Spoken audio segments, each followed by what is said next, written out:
What is going on, everyone? It's me, man, here.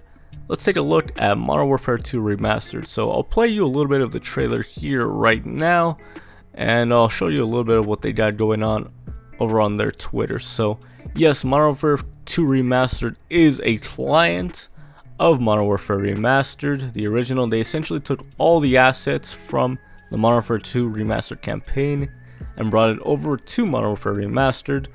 And yeah, they took a lot of, the weapons from the original Modern Warfare 2. They took the maps, they took the kill streaks, they even took some of the animations. They even have new maps from assets of the campaign, and they're bringing it into this mod. So honestly, that's really cool that they were able to pull this off, and it is going to be available to us this coming Friday.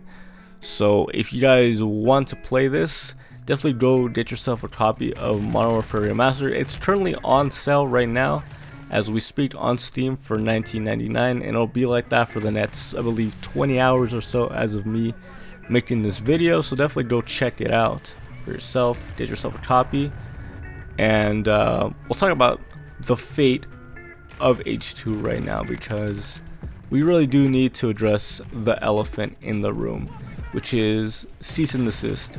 Activision has been pretty, strict when it comes to Call of Duty clients.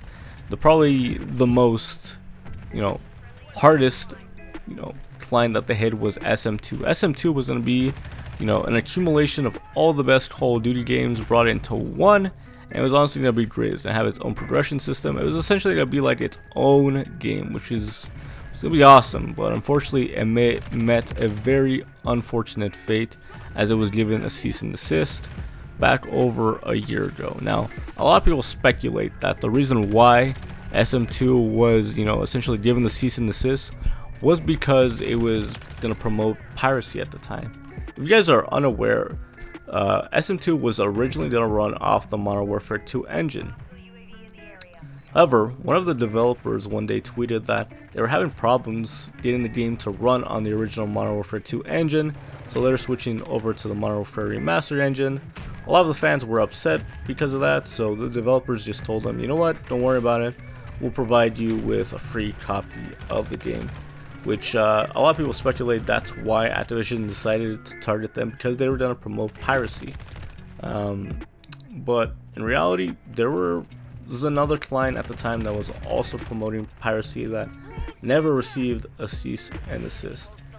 The second theory as to why people believe, SM2 was, essentially given the cease and desist was because Activision was afraid of competition, and they didn't want anything hindering, the release of their new title at the time, which was Modern Warfare 3. So, I lean more towards that side. As we all know, Activision is pretty greedy, and they're not the nicest of people. Honestly, they can go pound some sand, because what they did was with SM2 was quite unfortunate. Essentially, all the blood, sweat, and tears that these SM2 developers put into the title was taken away, and yeah, they had nothing to show for it.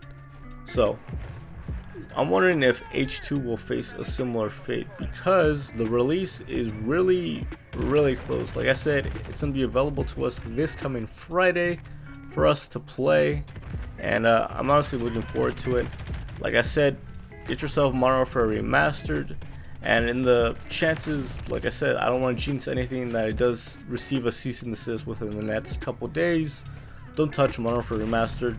Go ahead and refund it, so you don't feel like you lost anything. So there's that. But at least if it doesn't get shut down, you got Modern Warfare Remastered for a pretty sweet deal.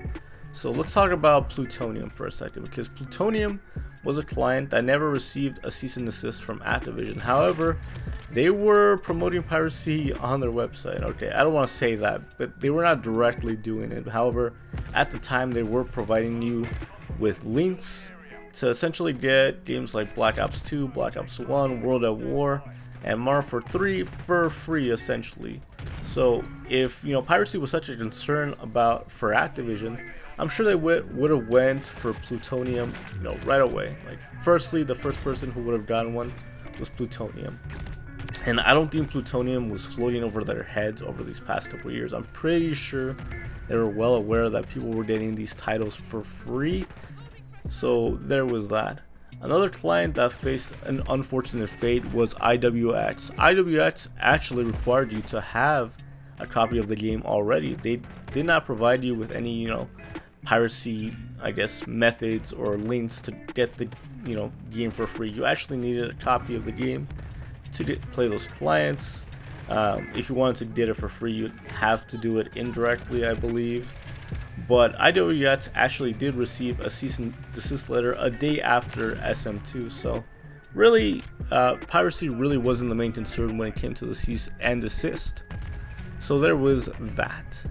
So ultimately, that makes me question, the fate of H2. Like, what's gonna be the fate of it? Will it receive a cease and desist in these next coming days from Activision, or is it gonna be hit with something even harder if it even, releases to the public? Ultimately, if we get our hands on the game right now and we have it downloaded on our PC, then we'll be able to play it, for time to be, as long as we don't delete it by accident. IWX works the same way in the fact that if you still want to play, you actually still can if you had the client downloaded on your PC prior to the cease and desist. So if you wanted to play IWX, you can still play it. And there was that. So I believe that once this client releases and we have our hands on it, we'll still be able to play it.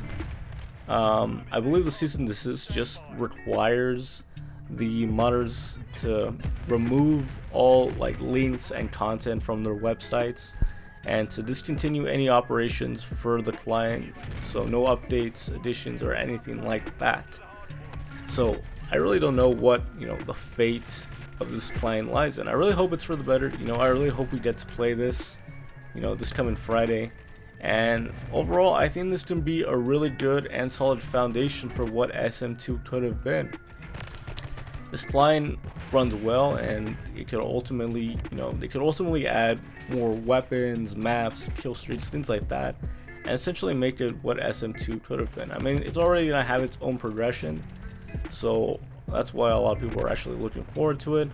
I myself am looking forward to playing it this coming Friday. Can't wait to play it and see what they do with it in the future, because like I said, it is a really solid foundation to build something greater that we've always wanted. So it's all up to speculation at this point, really what they can do. Activision can really do whatever they want with their property, and they can really send cease and desist to whoever they want. They have billions of dollars and so many lawyers that really any average Joe can't really compete with them. So in that regards, I'm glad that they took extra precaution and required people to actually buy the game prior to actually playing it. So yeah, hopefully there's not too much struggle there.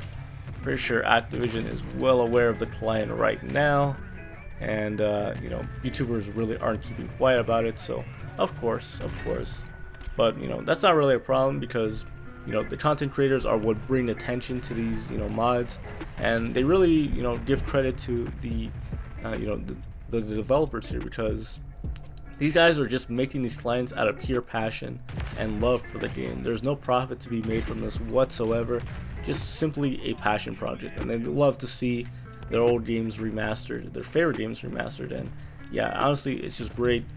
I'm very saddened to see how SM2 ended. Their fate was not that great.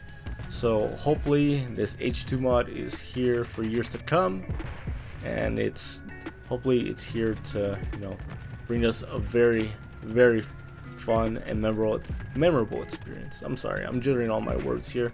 I've re-recorded this video like 5 times already, because I just keep finding more and more news and things I forget to say.